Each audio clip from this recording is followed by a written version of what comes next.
Hello. Can you see me? Can you hear me? I assume you can. It says I'm live. I can see my microphone is working. I'll just make sure Lizzie's not sent me a message saying she can't hear me. Good. I'm Jamie Dunning. I'm going to talk about colour in birds today. The picture is a glowing puffin, and I will get onto that.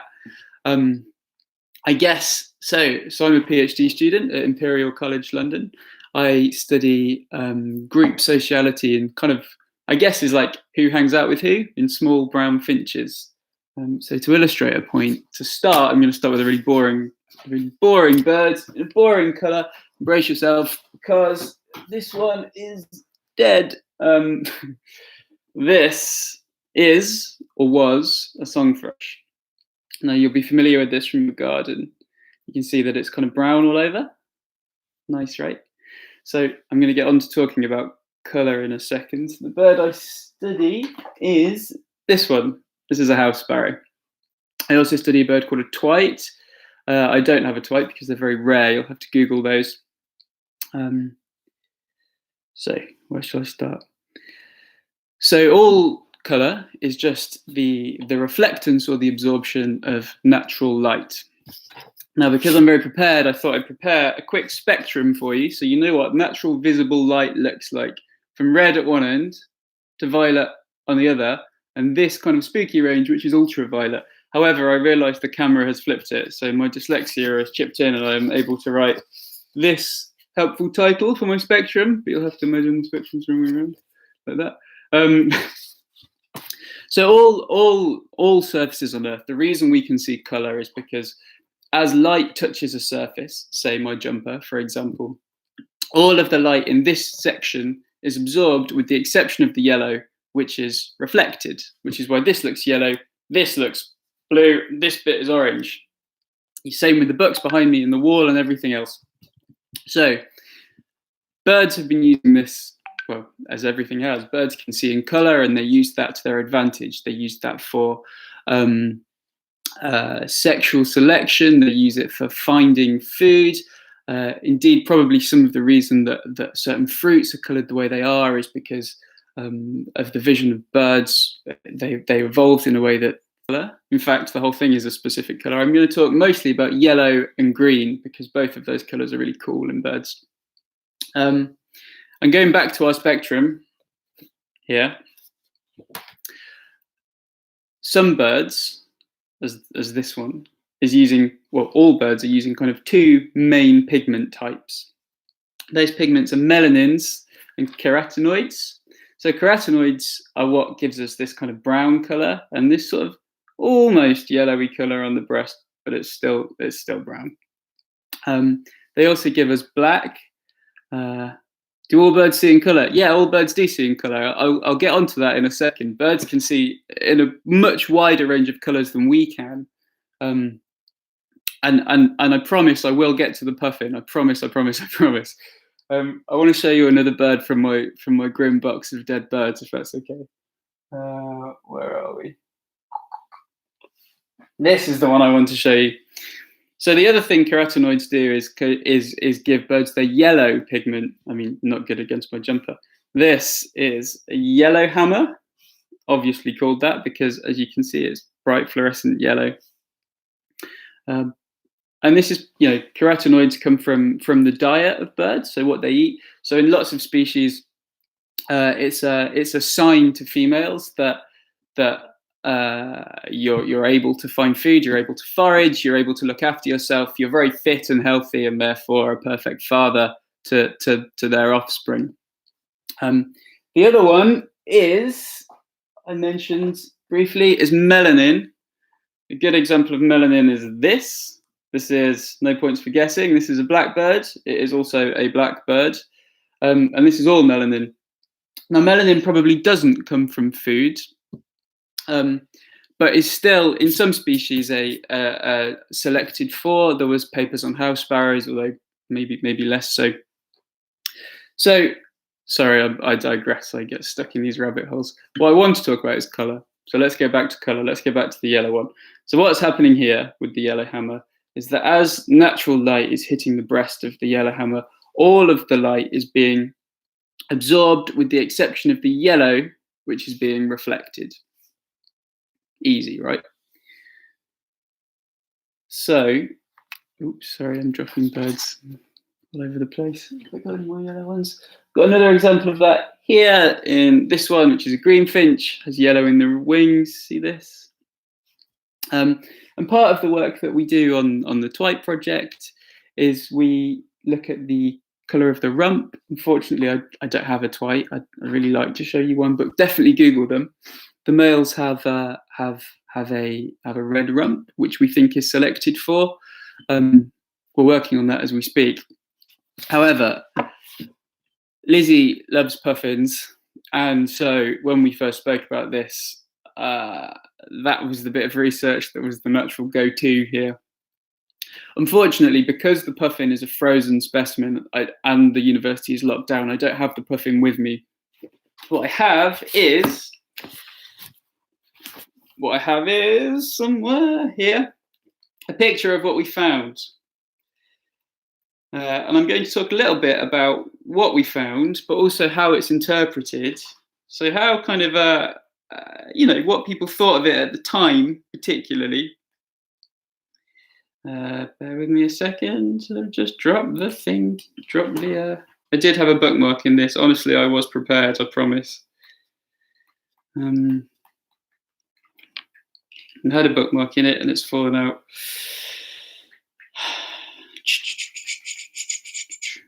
Well, you've already seen the picture. You've seen the picture on the thumbnail. So what we did was we held a puffin. You've all seen puffins. They have this big, super colourful bill. We held a puffin under an ultraviolet light. Now, an ultraviolet light to us looks purple, and that's because there is purple in most cheap ultraviolet torches, like the one I used. And that's so we can see it. Ultraviolet light, going back to the spectrum, is kind of not in any of this visible bit. It's actually here. We can't see it. It's completely invisible to us. So by shining a UV light, which has some violet light in it, as well as some invisible light to us, at the puffin, what we saw was this kind of glowing bill. Maybe you've seen the picture. The thumbnail for this talk is the picture of the picture we took of the puffin that night. And just briefly on that, I wasn't quite expecting to see it at the time. So holding the bird under the light was one of those really rare moments. Maybe less rare if you work on birds, but just pure admiration for what I was seeing at the time. I uploaded it to Twitter. It went pretty crazy. And we've subsequently published a paper in this journal which talked about what we found. We documented the observation. We didn't necessarily document what we thought it was for, but that didn't stop everybody else thinking about what it might be for. So what we see when we shine a UV light at a puffin, I really want to find this picture. I'm really sorry. Let me just go to the back. 570. Okay, here we go. See this? So that's kind of glowing in the dark. You can see it most on D there. What we're seeing under that violet light is yellow and green light shone back at us. And that's because fluorescent pigments, they take the ultraviolet bit, this bit of what's coming from the sun. It's freely available all the time. And they're using the energy from that super high, kind of high energy light wave, and they're shifting it. That makes sense, sort of. So within the molecule, it's shifting from here to about here. What we're seeing is green visible light. Now that's problematic for us because birds can see in ultraviolet light. Some birds can see in ultraviolet light. Other birds can see in near ultraviolet light. And some birds, and puffins could be one of them, can't really see in ultraviolet light at all. We can't see in ultraviolet light. other things can. The classic one is budgerigars. Definitely Google budgerigars under UV lights. They're incredible. Sorry, I've lost my train of thought. So what we're looking at then, when we shine a UV light at a fluorescent surface, is green and yellow light, which is given off by that surface.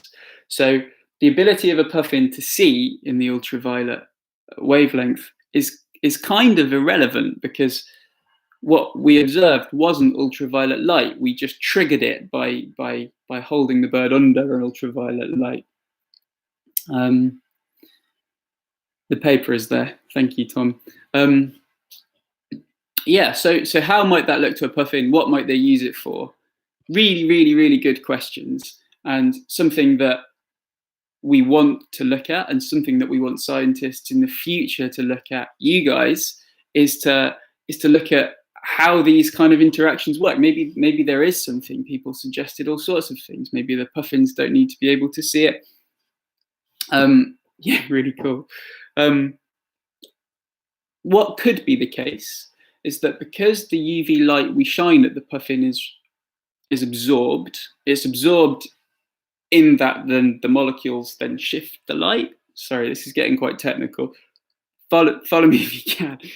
But as the UV light is absorbed, it might be the case that if you were a puffin who could see in the UV spectrum, maybe, and you're looking at another puffin, maybe those sections of the bill that glow to us actually look really contrasting to puffins. Maybe there's no UV coming off those regions. Maybe it makes them look more contrasting, like black and white next to each other. They're very contrasting. There you go, there's an example. Maybe it draws attention to the parts of the bill that they really want to show off. We also aren't sure that puffins use their bill for showing off at all, because both the males and the females have them. Again, there are papers on this, and it'd be wrong of me to sort of go down that route and speculate.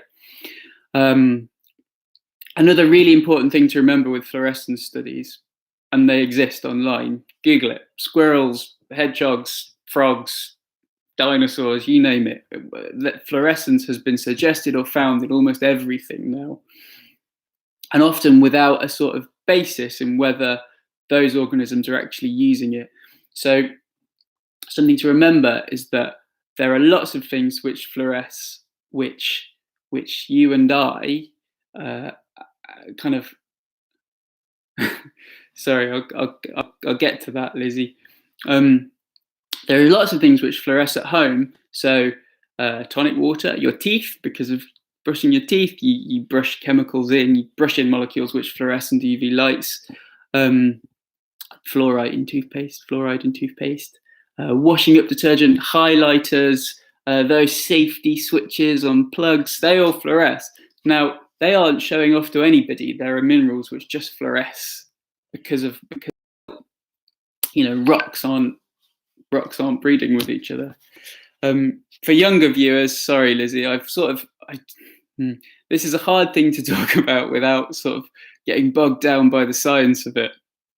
For younger viewers, there's loads and loads and loads of stuff on YouTube, and some of it on this channel, actually, and the BBC World channel, BBC Earth channel, sorry, where we've talked about this in more detail. And Lizzie and I made a video a few years ago where we shone UV lights at various things in a museum, which was great fun, really cool. But again, what you should take home from our study, and from studies like ours, maybe the glowing squirrels that were on Twitter recently, is that we do not understand this phenomenon. This is the coolest part of science now. This is the exciting bit, because we don't understand it, and it's great. It's an open goal for research. It's good science you can do in your kitchen at home, and you can really, really contribute to what we know about the ecology of these species. Anyway, I said I was going to talk about the colour green, and I sort of have, because what we are seeing on the puffin is green light, not UV light. I'm going to get my bird back. In fact, I'm not. I'm going to get something else. So I mentioned earlier that there are two main pigments in bird feathers. The the melanins and the carotenoids, which give us the browns, reds, yellows. Now, blue is slightly different. Blue in bird feathers, see these? Can you see these? Maybe the light isn't quite good. So these are green feathers. There you go. Now, green feathers are really expensive to make in birds. You have to invest a lot to make green feathers. You have to be very clever to make a green feather, because the yellow in these green feathers we know comes from carotenoids in the feather. It comes from a pigment, which I guess, think about pigments a bit like paint, that you mix them together and get these different colours. Now, blue is different. Blue works like the fluorescence on our puffin, but that's a structural thing. If you were building a feather from Lego, you would build the structure of blue completely differently than how you would build the structure of black at a super tiny micro level. So green in feathers, mixing it with carotenoids to give green. True green is very rare in bird feathers. I can see anyone want to guess what these are from? The clue is I live in London and it's a bright green noisy bird. I picked these up yesterday. So just as a sort of recap, I don't have the puffin. I wish I did. I have a yellow hammer. Yellow is carotenoids, this beautiful vivid yellow. This is a pigment. This is like paint. That's how you should be thinking about it. Melanin is the black one. That's also a pigment. Here's our blackbird again. These are all museum specimens, by the way. So they died naturally and they were lovingly looked after and prepared for science and for education and stuff like this. Blue is structural. That's how you build blue. Green is a super clever mix of the two. For anyone who's really, really interested, it is a parakeet, well done. For anyone who's really, really interested, there is this quite complicated, I warn you, but there's some really good YouTube videos about it, about how light structures are made in feathers. Look up something called Tyndall scattering. Again, YouTube is your friend. There is always somebody much more qualified than me to tell you what these things are and explain the structures. I've kind of really rattled through that, and I'm sorry I've rattled through it in a way which wasn't very ordered. Again, we have a paper, there's loads online about it, but when you read these fluorescence papers, what I really want you to take home from this, next time you see them on Twitter, next time you see those really beautiful pictures of frogs glowing under UV lights, remember that might not be how that animal sees it. That could be because of a whole number of other reasons, and actually it could be interesting in ways much more complicated than just, is it a visual system? Is it of me wearing my yellow jumper? Possibly, possibly not. Okay, I've rumbled through that enough. Let's do some questions. What's my favorite bird species? Is that aimed at me, Lizzie? I think anybody that knows me would know that twite is by far my favorite bird species. I urge you all to Google them. They're a little brown bird. Yeah, they're fantastic. They're beautiful. Wheatear is also a good one. Yeah, and social distancing, of course. Does anyone have any other questions? Again, I'm sorry that I haven't structured this better. Okay, well, yeah, I really, really encourage you to all go Google twite, Google coloration in feathers. It's really interesting. Where is it? There is a book called 7 Deadly Colors. Highly recommend. And also this one, A Red Bird in a Brown Bag. Really, really cool book to read more about how birds use colors for various things. Thanks very much. I'm Jamie Dunning. I'm on Twitter at Jamie Dunning. Follow me there for more of this. Yeah. Oh, there's more questions above. Sorry, I've missed the questions. Okay, I'll catch up with your questions later. Thanks very much. Bye.